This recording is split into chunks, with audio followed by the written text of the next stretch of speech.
Look, okay, just get any blunt objects together, all right? If you get cornered, bash him in the head. That seems to work out. Keep together, stay sharp, and follow me. Give me fuel, give me fire, give me that which I desire.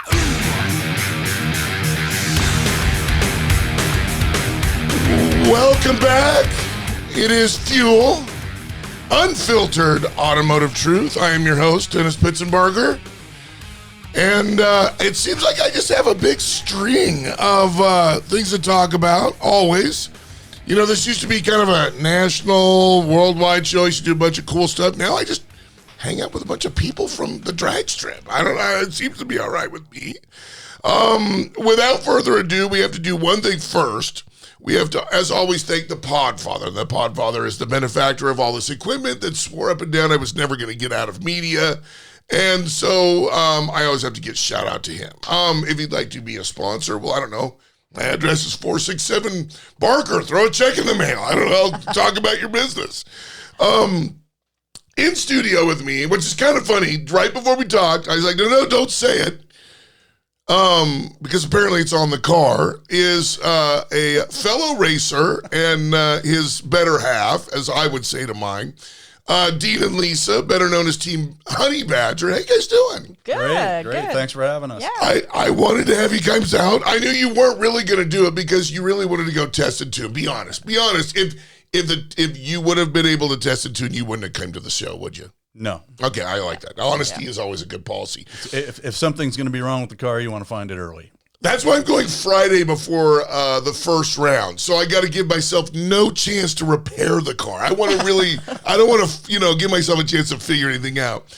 And it was funny because right before we started, I was sitting there going, well, all I know is Dean and Lisa. And I'm like, I don't even know your last name. I just know you're Dean and Lisa. It's Honey Badger. And you're like, it's on the fucking hood of the car, Dennis. Is it really? It's on both windows. Oh, shit. Mr. Observant. What is your last name? It's Tabert. Oh, I know that. See, I knew that. I was going to say, you've seen it 1,000 times. And now I just feel dumb. You just have to be reminded. That's all. Yes. I just know you as Dean and Lisa. Always good for a beer when you come by after racing. But, we got a ton to talk about. I want to talk about a lot of different stuff. A lot of it is to... I want to get into how much fun it is to race as a family and how to race as a couple, because that is very, very important to me. I know it's very, very important to you guys, but we have to go back to where, just for people that don't know you, Dean runs I'm going to really screw up here if I don't know this right. It's a 69 Nova. correct. A 69 Nova, big block, power glide, if I'm not mistaken. Correct.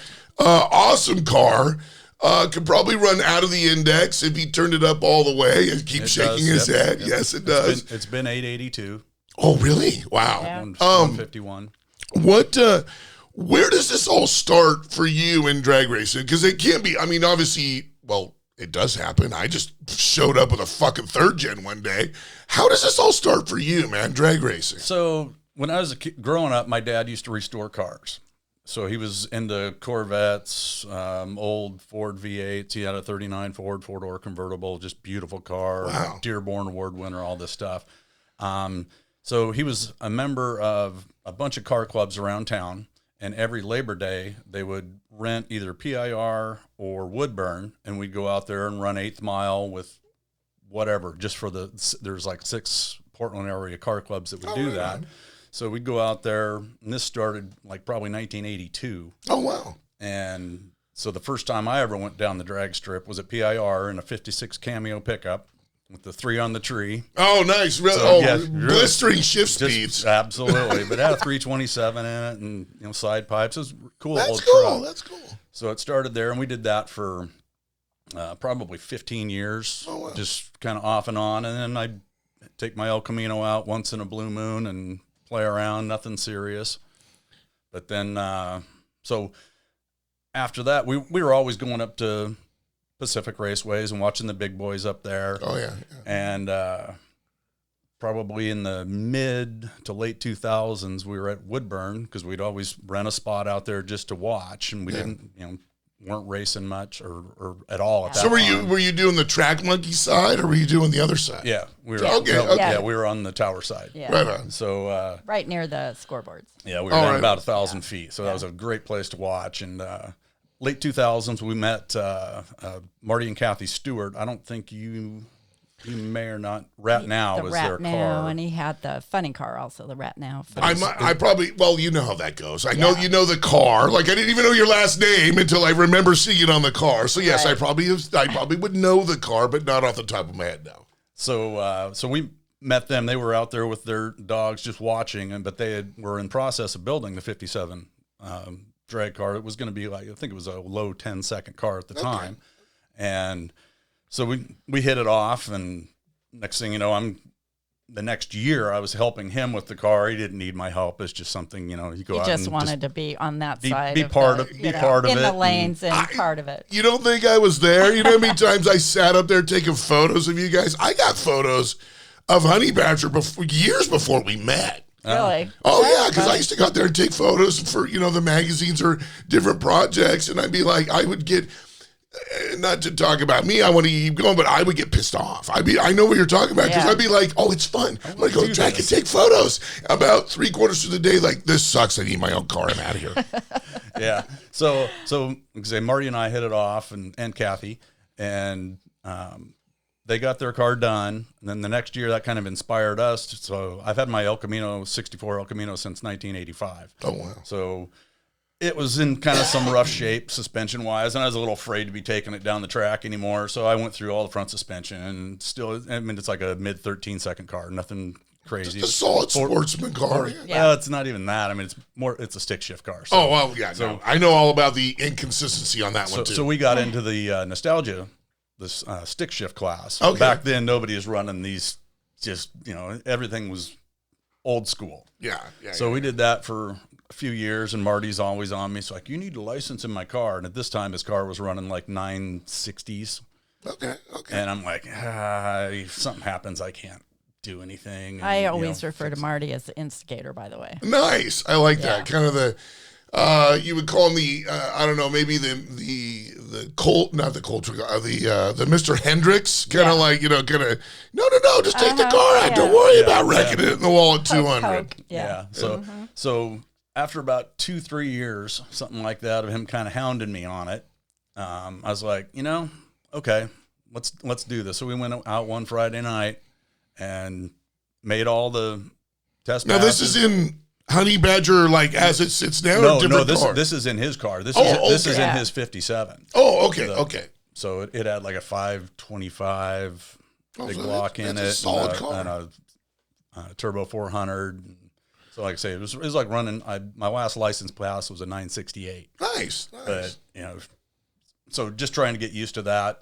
And I was his backup driver for like 2 years, I guess. I want to ask you this. Now, when you did that, you were probably in your head. I want to see if our worlds like paralleled here. So, like we're taking a left turn for just a second.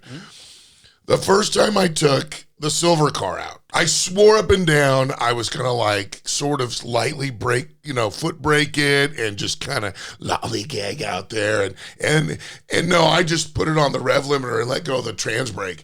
What the first run you made in that car, were you timid with it, or did you just say, oops, I just let it go? Let her go. Nice. Okay. I remember it vividly. I was in the right lane. Marty was behind me. Gene Bergstrom was back there. He was watching too. I don't know if you know Gene, but he used to be at Woodburn all the time. Okay. But got up there, staged the car, and hit the button and matted the gas and let go. And it's just like, holy hell. Yeah. Just like my eyes were in the back of my head. I think the tires shook a little bit and car went a little bit left, but it's like, got out there to. Meanwhile, But anytime he 60 says, feet or I'm something, just but- gonna, Yeah. and then, woof. Well, that's what I I'm just did. gonna I've go been, an 8th mile pass, and Oh, yeah. next thing you know, you're 1,000 Yeah. feet skating around. It's like, this was stupid. yeah. Yeah, no, I was there. I swore up and down I was just going to take it easy. And the funny thing is, to date, the fastest that silver car has ever run was the first day I took it out. Today, because it was one of those, you know the way it is. It was like, we were at 0 feet. It was like 45 degrees. You could literally smell the horsepower in the oxygen in the air. Tailwind. Oh yeah. The flag was straight out towards south.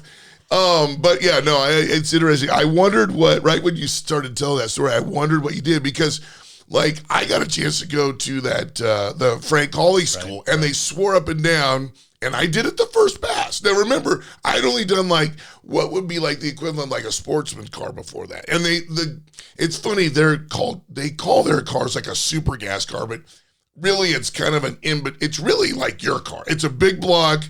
Power Glide, 4-link. It's really just it's more of a Honey Badger than mine is a small block. And I remember doing exactly what he said I was going to do. You're going to fetal it, which is you're going to let go of the trans brake, and then your feet are going to come up, and you're going to into the fetal position. I did it once. But yeah, the first time I got to really make a pass, I did the school after the silver car. So yeah, I know what you're talking about. All of a sudden, oh, this is kind of... Oh, I'm going 130. Oh, and I'm just kind of doing this down the track. This is kind of, and the hook sets. Absolutely. From those licensing passes, I want to, where did all of a sudden, let's check the balance in the account here and what's for sale. Where does the Nova then intersect? It was probably about 2 years later. I got licensed in 2010. Okay. And then, so I was his backup driver for a couple of years.